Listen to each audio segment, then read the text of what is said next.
नमस्कार मित्रों, मैं हूं दिनेश सिंह और आप देख रहे हैं Dinesh Singh ji geography YouTube channel. मित्रों, शेयर करें, सब्सक्राइब करें और बेल आइकन को जरूर दबाएं ताकि हमारे द्वारा बनाए गए वीडियोस के नोटिफिकेशन आप तक सबसे पहले पहुंच सकें। मित्रों, अब तक हम राजस्थान की जलवायु पढ़ने जा रहे हैं और राजस्थान की जलवायु में अभी तक हमने मौसम के बारे में और जलवायु के बारे में, मौसम और जलवायु में अंतर हमने कर दिया था और मोटे रूप से देखा था कि राजस्थान को सामान्य रूप से अरावली जो पर्वतमाला है वो दो भागों में विभाजित करता है। अरावली पर्वतमाला के पश्चिम की तरफ वाला भाग शुष्क भाग कहलाता है और अरावली पर्वतमाला के पूर्व की तरफ वाला भाग जो है वो उप आर्द्र प्रकार की जलवायु रखता है। माउंट आबू के आसपास वाला इलाका आर्द्र जलवायु के अंतर्गत आता है। मित्रों, हम लोगों ने मौसम के बारे में बताया था कि अल्पकालीन मौसमी दशाओं को मौसम कहते हैं और मौसम का मतलब हमने समझा था कि क्षणिक दशाओं का योग मौसम होता है। अचानक से होने वाला परिवर्तन मौसम के अंतर्गत रखा जाता है। मित्रों, हम लोगों ने यह भी बात की थी कि मौसम जो है वो अरबी भाषा का शब्द है और मौसम अरबी भाषा के शब्द मौसम से बना है जिसका अर्थ होता है मौसम।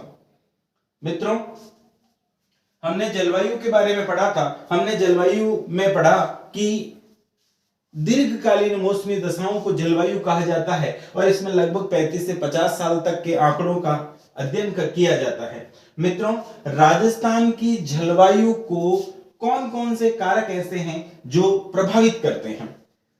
राजस्थान की जलवायु को प्रभावित करने वाले कारकों का अध्ययन आज हम अपने इस अध्याय में करेंगे। तो जलवायु को प्रभावित करने वाले कारक, कैसे कारक साहब जो इसको प्रभावित करते हो? प्रभावित करने वाले कारक कौन कौन से कारक हैं जो राजस्थान की जलवायु के लिए जिम्मेदार है? उन कारकों का जिक्र हम सबसे पहले करेंगे और इन प्रभावित कारकों का जिक्र करते करते हम सबसे पहला कारक लेते हैं। दोस्तों, पहला कारक लेते हैं राजस्थान की स्थिति के बारे में। पहला कारक लेंगे राजस्थान की स्थिति के बारे में। मित्रों, राजस्थान की स्थिति का जिक्र करें तो राजस्थान का अक्षांश विस्तार अगर देखें तो राजस्थान का अक्षांश विस्तार 23 डिग्री 3 मिनट से 30 डिग्री 12 मिनट के बीच में है। यानी राजस्थान का अक्षांश विस्तार 23 डिग्री 3 मिनट से 30 डिग्री और 12 मिनट के बीच में राजस्थान की अवस्थिति अपन को नजर आती है। मित्रों, ध्यान से देखिए राजस्थान को ध्यान से देखें, भारत का संदर्भ बनाते हुए देखें तो देखते हैं कि राजस्थान की लोकेशन हमें इस प्रकार से नजर आती है। मित्रों, हमें राजस्थान को देखना है। ये गुजरात वाला एरिया बना लेते हैं और एक आउटलुक बन जाना चाहिए। ठीक है, ये भारत है और भारत के इस हिस्से में राजस्थान अवस्थित है। मित्रों, भारत के इस हिस्से में राजस्थान अवस्थित है और राजस्थान अवस्थित होने के कारण अगर भारत का अक्षांश विस्तार देखें तो 0 डिग्री भारत के बिल्कुल नीचे की तरफ ये 0 डिग्री है जहां पर सूरज सीधा चमकता है और यहां का तापमान बहुत ज्यादा होता है। दोस्तों, भारत का विस्तार अगर देखा जाए तो भारतीय विस्तार जो है वो 8 डिग्री और 4 मिनट से शुरू होता है और 37 डिग्री और 6 मिनट पे जाकर के खत्म होता है। दोस्तों, इसी प्रकार राजस्थान का अगर अक्षांश विस्तार देखें दोस्तों तो ऊपर की तरफ 30 डिग्री और 12 मिनट की ओर और नीचे की तरफ देखें तो ये 23 डिग्री 3 मिनट से शुरू होता है और 30 डिग्री 12 मिनट के बीच में खत्म हो जाता है। मित्रों, कर्क रेखा राजस्थान के नीचे की तरफ भारत के मध्य से होकर के गुजरती है। इसे कर्क रेखा कहते हैं। कर्क रेखा कहते हैं। ये कर्क रेखा जो है वो राजस्थान के डूंगरपुर और बांसवाड़ा जिलों से होकर के गुजरती है। मित्रों, डूंगरपुर और बांसवाड़ा जिलों से होकर के गुजरती है। दोस्तों मित्रों, जब सूरज उत्तरायण में होता है यानी कि उत्तर की ओर जा रहा होता है तो उत्तर की ओर जाते जाते एक समय ऐसा आता है जब वो कर्क रेखा पर बिल्कुल सीधा चमकता है। मित्रों, जब सूरज कर्क रेखा पर सीधा चमकता है तो कर्क रेखा पर सीधा चमकने के कारण कर्क रेखा का धरातल जो है वो बहुत ज्यादा गर्म होगा, क्योंकि जहां पर सूरज सीधा चमकता है वहां पर सूर्यताप की मात्रा भी ज्यादा होती है, और सूर्यताप की मात्रा ज्यादा होती है तो वहां का तापमान भी बहुत ही ज्यादा होता है मित्रों। तो भारत में राजस्थान की स्थिति ऐसी है, राजस्थान की स्थिति के कारण हमारे राजस्थान की जो जलवायु है वो शुष्क है और गर्म है मित्रों। गर्म होने के पीछे कारण क्या है कि राजस्थान की स्थिति है ये 23 डिग्री 3 मिनट से 30 डिग्री 12 मिनट के बीच में स्थित है, जो कि कर्क रेखा राजस्थान के दक्षिणी भाग में डूंगरपुर और बांसवाड़ा से होकर के गुजरती है दोस्तों। और जब सूर्य उत्तरायण में होता है तो एक समय ऐसा आता है जब सूरज कर्क रेखा पर बिल्कुल सीधा चमकता है। जब कर्क रेखा पर सूरज सीधा चमकता है तो इस क्षेत्र का जो धरातल है वहां पर सूर्य तप की मात्रा ज्यादा मिलती है, और सूर्य तप की मात्रा ज्यादा मिलने के कारण मित्रों यहाँ की जो जलवायु बनती है वो गर्म बनती है दोस्तों। तो पहला कारण राजस्थान की स्थिति का है कि इसका अक्षांशीय विस्तार जो है वो भूमध्य रेखा के एक तो काफी करीब है, और भूमध्य रेखा के करीब होने के साथ साथ ये कर्क रेखा के संपर्क में है, और कर्क रेखा के आसपास वाली जैसी जलवायु मिलती है वैसे की वैसी जलवायु राजस्थान में भी देखने को मिलेगी मित्रों। ठीक है, तो पहला जो प्रभावित करने वाला कारण है वो है राजस्थान की स्थिति। मित्रों नेक्स्ट बात करते हैं हम लोग दूसरा कारण की बात करते हैं। पहला कारण हो गया अपना कि राजस्थान की स्थिति का प्रभाव हमारी जलवायु पर पड़ता है। दूसरा कारण देखते हैं, नंबर 2 दूसरा कारण देखें दोस्तों तो राजस्थान का उच्चावच। राजस्थान का उच्चावच मित्रों उच्चावच का मतलब होता है ऊंचाई नीचाई वाला स्थान, यानी पर्वत पठार मैदान, पर्वत पठार मैदान और समुद्र तल, इनका जब आरेख बनता है मित्रों, जैसे ये पर्वत हो गया, ये पठार हो गया, ये मैदान हो गया मित्रों, और ये समुद्र तल हो गया। ठीक है, ये हो गया पर्वत, ये हो गया पठार, ये हो गया मैदान, और ये समुद्री तल हो गया मित्रों। इस प्रकार की ऊंचाई और नीचाई को बताने वाले आरेख को उच्चामितीय वक्र कहा जाता है मित्रों।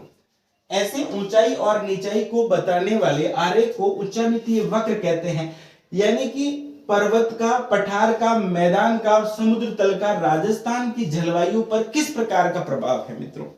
हम अच्छी तरह से जानते हैं दोस्तों कि राजस्थान में एक महत्वपूर्ण पर्वत है जिसका नाम है अरावली पर्वत। पर्वत का नाम क्या है दोस्तों? अरावली पर्वत।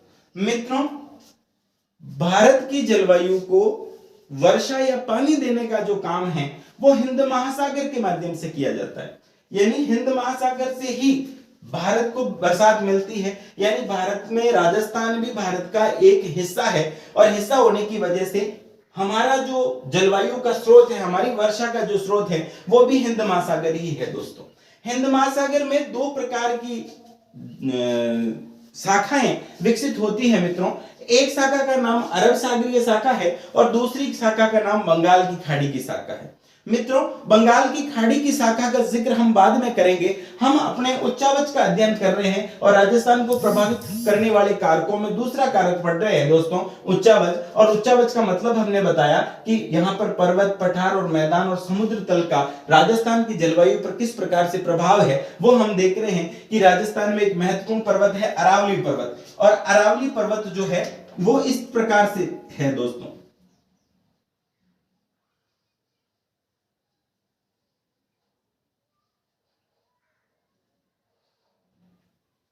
ठीक है, ये राजस्थान की लोकेशन अपन देख रहे हैं मित्रों। ठीक है, ये राजस्थान देख लेते हैं। तो राजस्थान के बीचों बीच दोस्तों इस जगह पर एक पर्वत बनता है जिसे कहते हैं अरावली पर्वत। इस पर्वत का नाम है अरावली पर्वत।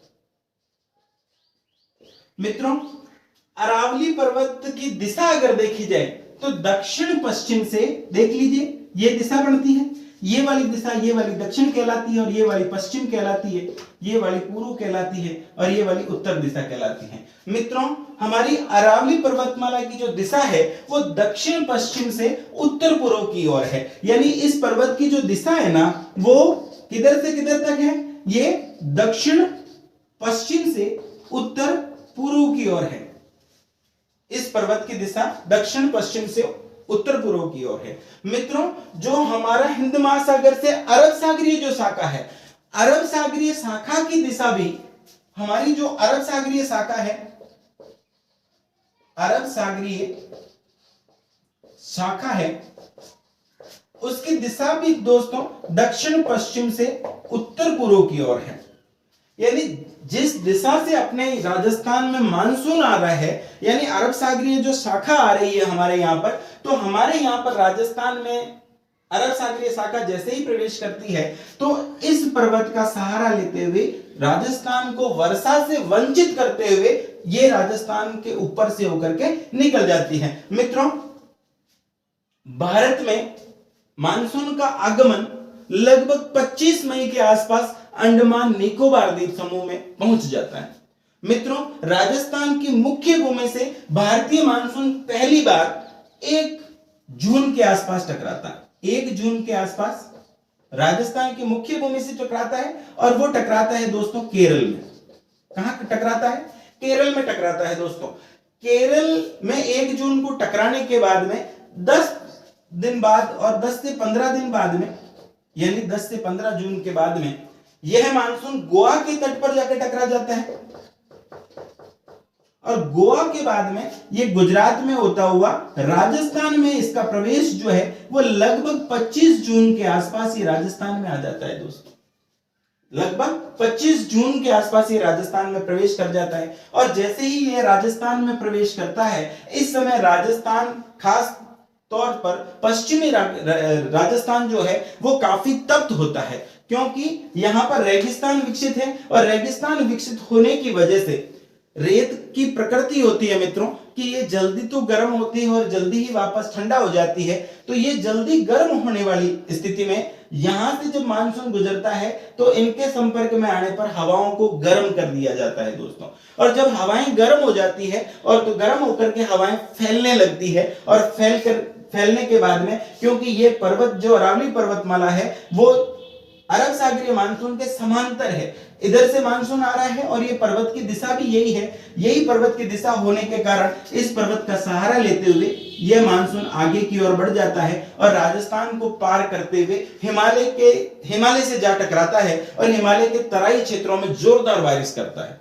लेकिन राजस्थान इस मानसून की वर्षा से वंचित रह जाता है। एक तरह से कहें कि ये वृष्टि छाया प्रदेश के अंतर्गत देखा जा सकता है, यानी यहां पर बरसात अपने नहीं के बराबर होती है। हाँ, बिल्कुल मना नहीं कर सकते, यहां पर इस मानसून से लगभग 10 सेंटीमीटर के आसपास राजस्थान को बरसात प्राप्त होती है मित्रों। ठीक है, तो अपने यहां पर उच्चावच का यह प्रभाव है कि हमारे यहां पर अरावली पर्वतमाला जो है वो अरब सागरीय शाखा के समांतर होने के कारण हमारे राजस्थान में यह बरसात नहीं कर पाता है मित्रों। ठीक है